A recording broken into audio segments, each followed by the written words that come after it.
earlier this year, you told us you had ordered your administration to cease and desist on payments to journalists to promote your agenda. You cited the need for ethical concerns and the need for a bright line between the press and the government. Your administration continues to make the use of video news releases, which are prepackaged news stories sent to television stations, fully aware that some or many of these stations will air them without any disclaimer that they are produced by the government. Comptroller General of the United States this week said that raises ethical questions.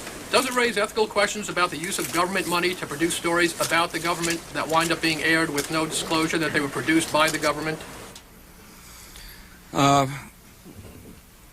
There is a Justice Department opinion that says these pieces are within the law so long as they're based upon facts, not advocacy. And I expect our agencies to adhere to that ruling, to that Justice Department opinion. This has been a long-standing practice of the federal government to use these types of videos. The Agricultural Department, as I understand, has been using these videos for a long period of time. The Defense Department, other departments have been doing so.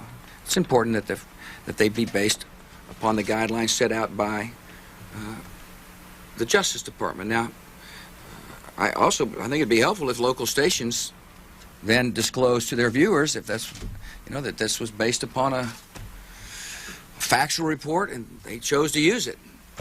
But evidently in some cases that's not the case. So anyway. The administration could guarantee that's happening by including that language in the prepackaged report.